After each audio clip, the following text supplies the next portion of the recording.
L'Iran est en train de donner une leçon d'humilité au monde occidental. Les gens qui viennent vous dire qu'ils sont la plus grande puissance mondiale, qui sont l'armée la plus morale du monde, qui sont la meilleure armée du monde. Eh ben, la meilleure armée du monde, la plus grande puissance mondiale, est en train de se faire botter le cul par un petit pays. Ils sont pas 50, un petit pays. Aidé du Hezbollah qui est minuscule. Et ils sont en train de se faire exploser. Ils ont été obligés d'enlever tous leurs antimissiles d'Asie pour les ramener en Israël. Parce que vous êtes des tocards. Parce que vous vous êtes dit que le peuple iranien, c'était comme les Américains, en fait. Qu'à partir du moment où vous alliez montrer les points, ils allaient reculer. Non, c'est pas des Occidentaux. C'est des gens qui ont vécu dans la souffrance, dans la douleur, qui savent ce que c'est qu'être un martyr, qui vivent dans ce truc de, dans tous les cas, nous, sur Terre, on est là que de passage. Vous, votre vie, c'est de rester sur Terre. Votre vie, c'est d'encaisser les richesses sur Terre. Eux, ils ont d'autres préoccupations. S'ils doivent mourir ici, ils savent qu'ils seront récompensés de l'au-delà. Au-delà que vous ne croyez pas, parce que vous, c'est avec le diable que vous pactisez. Il faut assumer. Trump est dans visiblement, il a oublié que la guerre se commence peut-être tout seul, mais qu'elle se finit à deux. C'est-à-dire que c'est deux personnes qui vont décider de la fin de la guerre. Trump dit, oui, on a tout détruit, mais ils veulent pas de cesser le feu. Tu n'arrêtes pas de dire que tu as tout détruit, Pourquoi tu bombardes encore? Pourquoi est-ce que tu continues de bombarder? Et pourquoi eux continuent de tirer, puisque soi-disant tu as tout détruit? Soi-disant ils sont à court de munitions. Ils viennent d'envoyer une des plus grosses salves, je vais y arriver, de missiles sur Israël la nuit dernière. Comme quoi, finalement, les destructions, c'est très approximatif chez Trump.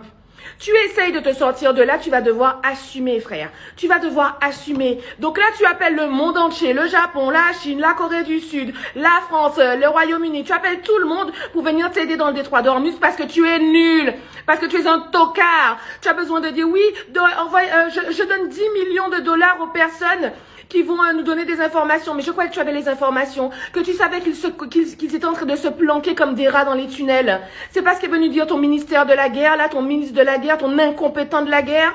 Pour des gens qui se planquent, moi je les trouvais bien en lunettes de soleil à Téhéran. Non, parce que eux là, ils ne se planquent pas, ils sont avec la population. Ils sont chez eux, ils prennent les bombes, ils sont chez eux. Vous là, vous êtes des planqués.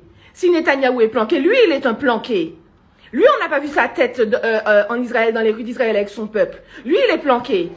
Le régime est dehors. Le président est en train de saluer des mains. Le chef de la sécurité est en train de se balader. Les gens du régime étaient derrière lui. Le peuple était derrière eux. Et vous là, c'est à ces gens-là que vous voulez donner des leçons de morale. Il serait peut-être temps. Alors, rien n'est parfait dans un pays. L'Iran a des torts.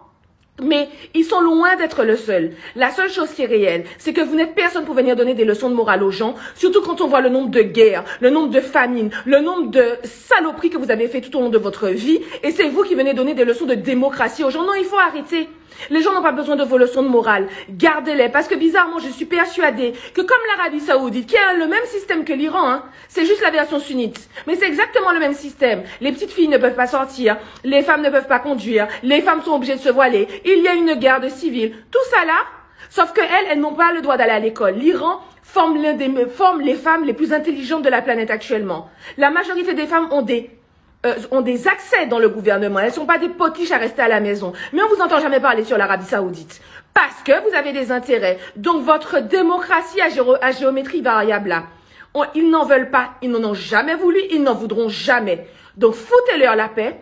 Assumez d'avoir merdé. Assumez d'avoir perdu. Va prier l'Iran. Va prier l'Iran. Trump, va prier l'Iran. Mets-toi à genoux, commence justement à fais la salade 5 fois en direction de l'Iran, toi pour le coup, vu que de tous les cas tu n'es pas musulman, donc fais la salade 5 fois en direction de l'Iran et supplie avec tous tes prêtres autour de toi que l'Iran te laisse abdiquer. Parce que c'est eux qui décideront, parce que c'est eux qui ont les choses en main, et parce que vous pouvez continuer à bombarder, ils sont prêts, ils se sont préparés pendant 40 ans. Vous avez préparé cette guerre-là, visiblement en 40 minutes, eux ils l'ont préparée en 40 ans. Et pour l'instant, leur guerre, ils sont en train de gagner. Vous n'avez qu'un seul choix, soit abdiquer, soit envoyer le nucléaire. Et à ce moment-là, c'est 3e guerre mondiale.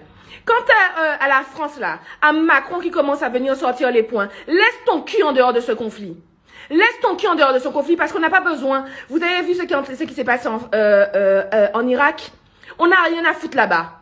On n'a rien à foutre là-bas, c'est pas pour la sécurité des Français. Des Français sont morts pour l'imbécilité des gouvernements français. Mais ils ne sont pas morts pour les Français. Il n'y a aucun Français qui a demandé à aucun Français d'être en Irak. On n'a rien à foutre là-bas. Donc reste très loin très loin de ce conflit. Personne, aucun Français, 55% des Français sont pour une intervention. De quel 55% des Français on parle? Parce que nous, on n'est pas au courant. Nous, on a dit non. On n'en veut pas de ta guerre. Voilà. Donc tout ça pour dire, ne sous-estimez jamais l'autre. Vous pouvez toujours croire que vous êtes le plus puissant, le plus beau, le plus fort. Il n'y a qu'un seul être sur cette terre qui détermine la fin de qui est le plus fort et qui n'est pas le plus fort. Et c'est celui qui est au-dessus de nos têtes. Et actuellement, celui qui est au-dessus de notre tête, il est du côté iranien. Parce que dites-vous bien que s'il permet au régime actuellement, c'est parce qu'ils sont protégés. Et ils ne sont pas protégés par les antimissiles russes ou par les antimissiles chinois. Ils sont protégés par la grâce divine. C'est un signe pour ceux qui réfléchissent.